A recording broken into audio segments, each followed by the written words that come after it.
Shalom adik-adik Joel Kids. Wah, tadi Kak Miranda lihat waktu pujian, semuanya semangat buat puji Tuhan, semuanya sukacita.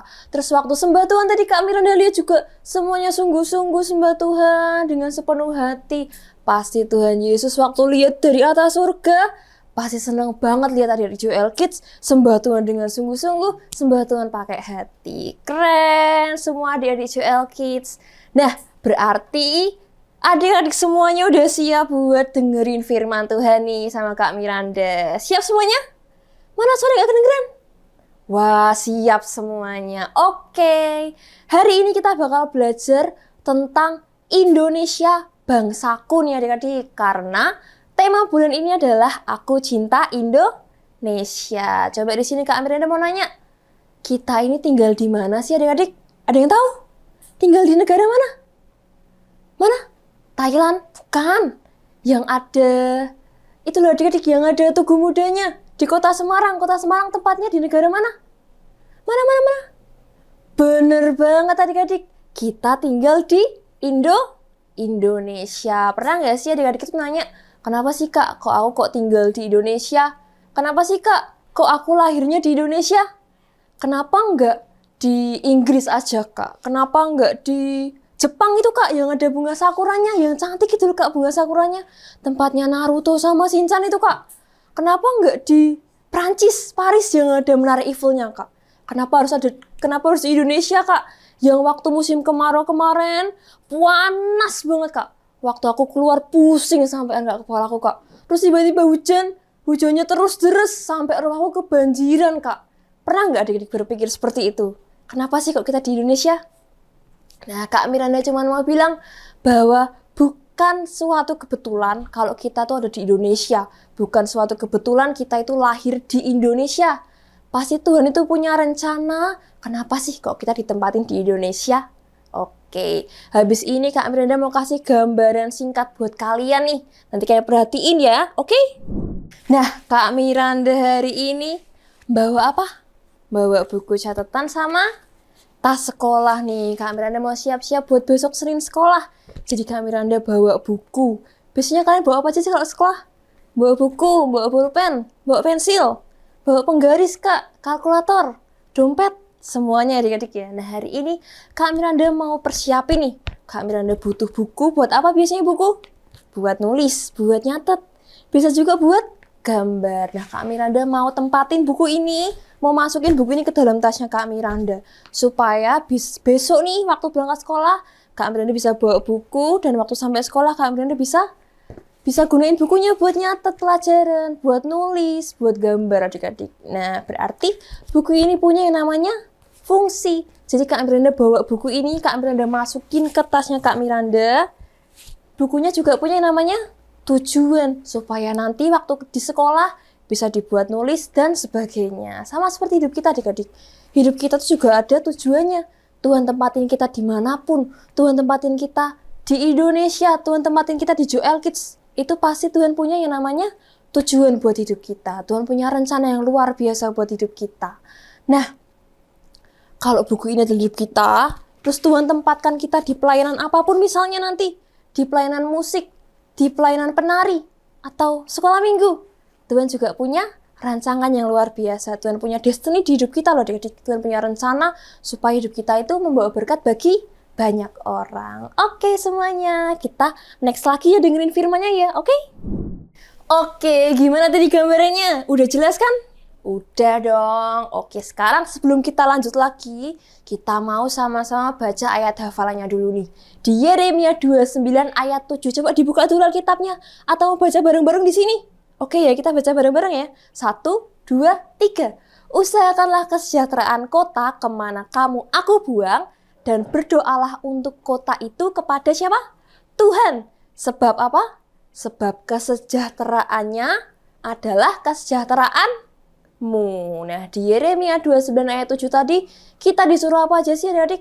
Yang pertama, kita disuruh mengusahakan kesejahteraan kota kita. Kesejahteraan kota Semarang. Kesejahteraannya Indonesia adik-adik. Yang kedua, kita disuruh berdoa untuk kota kita, untuk bangsa kita, bangsa Indonesia. Karena apa tadi?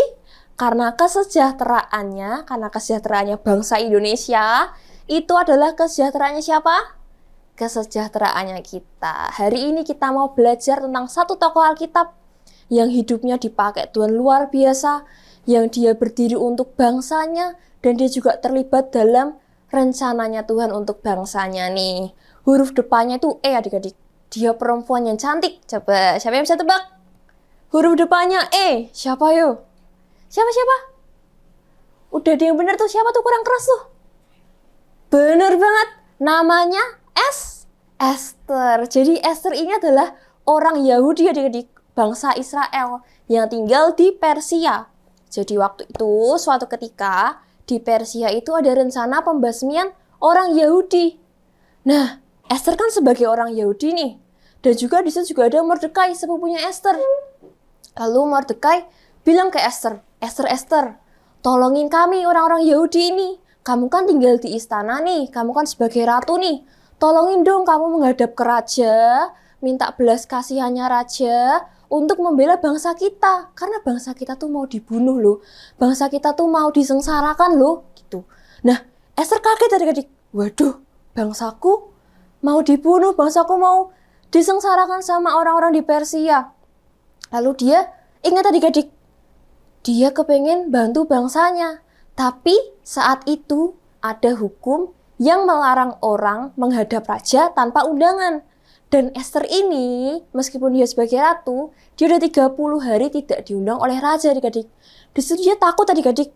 Dia kepengen bantuin bangsanya, tapi kok kalau misalnya dia bantuin bangsanya, dia harus menghadap ke raja. Nanti kalau raja nggak berkenan, nanti dia bisa dihukum, bisa mati adik-adik. Dia takut adik-adik, dia nggak ada pilihan. Terus Mordekai bilang, jangan kira ya Esther, karena kamu ini tinggal di istana, maka hanya kamu yang akan terluput dari antara orang-orang Yahudi. Artinya, kalau misalnya Esther ini nggak peduli, nggak mau nolong bangsa Yahudi, dia bukan selamat adik-adik, dia tetap binasa adik-adik. Di situ dia nggak ada pilihan lain. Akhirnya Esther memilih untuk menghadap ke raja, meskipun dia tahu resiko yang sangat menakutkan yang menantinya gitu loh adik-adik. Habis itu, Esther bilang ke Mordekai, tolong sampaikan sama orang Yahudi ya, untuk ikut berpuasa sama aku.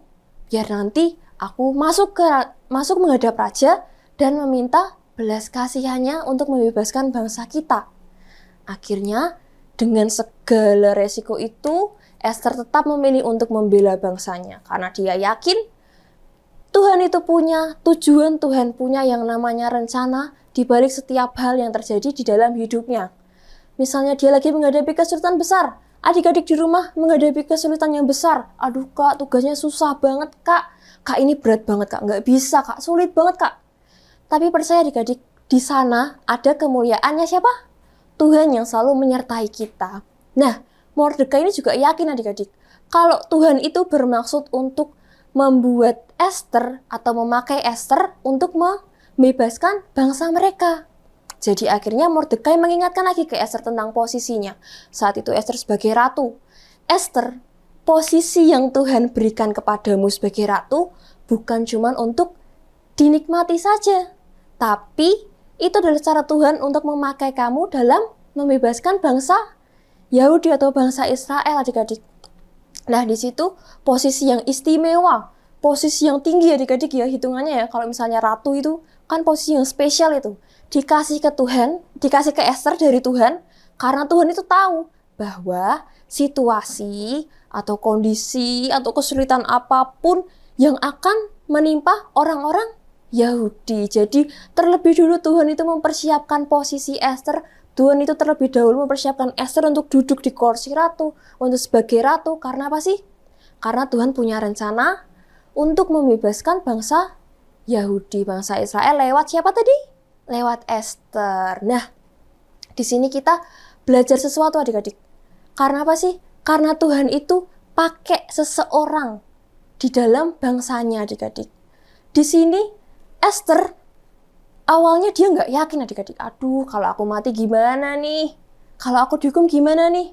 Tapi dia melakukan semuanya dengan penuh kepercayaan. Karena dia seorang ratu, dia udah dikasih posisi yang enak sama Tuhan, tapi dia tetap memilih untuk memenuhi panggilannya. Dia memilih untuk merespon panggilannya.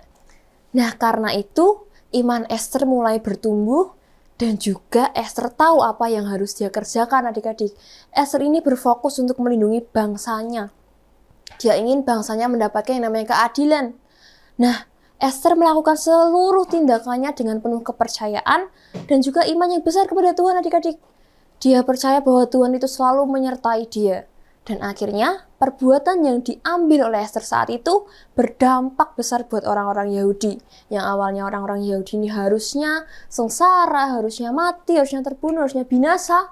Tapi karena Ester ini mau meresponi Tuhan, meresponi panggilannya Tuhan, jadinya orang Yahudi bisa tetap hidup dengan damai dan juga mendapatkan yang namanya keadilan. Nah, di sini kita bisa lihat ya adik-adik ya, bahwa Tuhan itu bisa pakai orang seperti Ester yang kemudian maju dengan seluruh resiko yang ada untuk membebaskan bangsanya. Siapa di sini yang mau dipakai sama Tuhan seperti Ester? Yang mau dipakai Tuhan sebagai alatnya Tuhan untuk bangsa Indonesia? Wah, Kak Miranda lihat semuanya angkat tangan, semuanya mau ya berarti ya, bener ya? Oke, tapi Kak, aku tuh masih kecil loh Kak, aku masih SD Kak, aku nggak bisa apa-apa Kak. Emang bakalan dipakai sama Tuhan? Jangan salah adik-adik. Tuhan bisa pakai siapapun. Tuhan bisa pakai anak-anak. Tuhan bisa pakai orang tua kalian. Tuhan bisa pakai Kak Miranda. Tuhan bisa pakai orang yang mungkin kurang dianggap gak penting buat orang-orang sekitar adik-adik. Untuk mendatangkan kebaikan, untuk memberikan suatu firman, suatu rema buat hidup orang lain. Juga mendatangkan berkat bagi banyak orang, mendatangkan berkat buat bangsa Indonesia. Mungkin kita pernah ya namanya diremehkan ya adik-adik ya. Kak, aku setiap hari tuh diejek Kak sama temanku Kak. Aku setiap hari dibully Kak sama temanku Kak. Ingat ceritanya Daud adik-adik, yang dia diremehkan. Dia bahkan badannya lebih kecil daripada Goliat musuhnya. Dia ditertawakan banyak orang, dia diremehkan banyak orang. Tapi apa? Tapi dia dipakai sama Tuhan, dia dipilih Tuhan sebagai raja atas Israel. Jadi kita bisa tahu ya adik-adik ya, bahwa Tuhan itu bisa pakai kita, Tuhan bisa pakai orang-orang di sekitar kita, Tuhan bisa pakai bahkan orang yang diremehkan sekalipun untuk menyatakan rencananya. Siapa tahu Tuhan itu tempatkan kita di Indonesia karena Tuhan ingin menyatakan rencananya melalui hidup kita. Dan kita juga percaya bahwa kita adalah orang-orang yang dipilih, kita adalah orang-orang yang sedang dipakai Tuhan untuk bangsa Indonesia. Mungkin sekarang kita belum tahu adik-adik, kita belum melihat apa sih maksudnya Tuhan, apa sih tujuannya Tuhan tempatin aku di Indonesia sekarang. Apa sih Tuhan? Rencanamu tuh apa sih? Kenapa kok tempatin aku di Indonesia? Mungkin sekarang kita belum bisa tahu adik-adik. Tapi kita harus percaya sama Tuhan. Kalau misalnya Ester awalnya nggak mau bantu, kira-kira orang Yahudi bakal selamat nggak tadi? Nggak akan ya adik-adik ya. Tuhan pakai Ester, Tuhan tempatkan Ester, Tuhan pakai hidupnya untuk membebaskan bangsa Israel dengan luar biasa. Tuhan berarti juga bisa pakai hidup kita kapanpun dan dimanapun. Nah, kita bisa mulai dari hal yang sederhana mungkin. Kalau misalnya kita itu adalah orang yang dipanggil sama Tuhan, hal terpenting yang harus kita lakukan adalah yang pertama kita merespon. Kita mau merespon Tuhan. Kita mau merespon panggilannya Tuhan. Kita mau melakukan perbuatan, kita mau bertindak sebagai langkah awal kita. Karena nanti kita bakal tahu nih adik-adik, apa sih yang sebenarnya Tuhan ingin kerjakan di hidup kita. Nah, kita mulai dari hal sederhana yang setiap hari kalian lakuin. Apa ayo? Yang setiap bangun pagi harus melakukan itu dulu. Terus kalau misalnya berangkat sekolah harus melakukan itu dulu. Apa? Berdoa. Kita ambil bagian berdoa buat bangsa Indonesia. Kita berdoa buat kesejahteraan kota Semarang. Kita berdoa untuk kesejahteraannya Indonesia. Siapa sih yang mau Indonesia itu berantakan? Siapa yang mau Indonesia itu banyak kerusuhan di mana-mana? Siapa yang mau Indonesia itu nggak sejahtera? Pasti nggak ada yang mau ya. Kita mau Indonesia sejahtera, Indonesia maju. Nah, karena itu kita mulai sekarang harus biasakan diri buat berdoa. Bukan berdoa buat kita, buat diri kita sendiri adik-adik, tapi kita juga berdoa buat Indonesia, buat kota Semarang, buat orang tua kita, buat rakyat-rakyat Indonesia. Kita juga harus berdoa. Kita harus mulai membiasakan diri. Nah adik-adik, kalau misalnya kita sudah bisa tahu bahwa kita tuh dipilih sama Tuhan, kita ini anak-anak pilihan. Anak-anak Joel Kids adalah anak-anak pilihannya Tuhan. Kita adalah anak-anak yang hebat, anak-anak Tuhan yang hebat, yang mau belajar dan siap untuk dipakai Tuhan kapanpun dan dimanapun. Kalau misalnya kita masih kecil, Tuhan bisa pakai adik-adik. Jadi kita bisa dipakai Tuhan di segala usia kita. Jadi kita harus siap kapanpun dan dimanapun Tuhan mau pakai. Nah di sini semuanya harus janji, semuanya harus siap untuk merespon tadi yang Kak Miranda bilang. Harus merespon adik-adik. Ketika Tuhan panggil kita, ketika Tuhan kasih panggilan yang besar buat kita atau panggilan yang sederhana buat kita harus siap dan harus meresponnya. Walaupun kita, aduh Kak, aku tuh nggak punya keahlian apa-apa loh Kak, aku tuh nggak bisa apa-apa. Ingat kata-kata Kak Miranda awal tadi, bahwa Tuhan bisa pakai siapapun dan apapun itu untuk membuat Indonesia tuh bergerak adik-adik. Nah, di sini kita harus tahu destiny kita harus tahu apa sih yang Tuhan mau dengan cara tadi. Kita merespon dengan tepat, kita merespon dengan ketaatan. Jangan, nanti ajalah nunggu aku besar, nanti ajalah. Kalau hal itu dilakukan sama Esther adik-adik, maka bangsa Yahudi nggak akan selamat. Nggak ada yang kebetulan ya adik-adik, kita tuh ditempatkan di Indonesia. Nggak ada yang kebetulan, bukan sebuah kebetulan. Esther itu sebagai orang Yahudi yang tinggal di Persia, bukan sebuah kebetulan Esther itu dipilih jadi ratu. Dan juga sama adik-adik, bukan sebuah kebetulan Tuhan itu tempatkan kita di Indonesia. Ada rencana yang Tuhan sedang rancangkan buat kita, yang Tuhan sudah siapkan di hidup kita untuk bangsa Indonesia. Oke, semuanya percaya? Percaya dong Kak, Tuhan kita itu hebat, yang selalu menyiapkan rancangan yang luar biasa buat kita dan buat bangsa Indonesia. Oke, sekarang kita tutup Alkitab kita berdoa sama Tuhan Yesus, kita mengucap syukur sekali lagi. Coba yang masih berdiri, yang masih ngobrol sendiri, yuk kita sungguh-sungguh sekali lagi kita berdoa, mengucapkan syukur buat Tuhan. Tuhan, terima kasih Tuhan buat firman-Mu hari ini Tuhan, terima kasih Tuhan buat rema yang telah Kau sampaikan Tuhan, supaya firman-Mu itu terus hidup dan bertumbuh dalam hidup kami, dalam hati kami Tuhan. Dan biar Engkau yang sertai seminggu ke depan Tuhan, pertemukan kami kembali lagi di ibadah Joel Kids minggu depan Tuhan. Biar Engkau yang terus bimbing dan jaga kami selama kegiatan kami selanjutnya, selama sekolah kami, studi kami. Dalam nama Tuhan Yesus, kami sudah berdoa dan mengucap syukur. Haleluya. Amin. God bless you.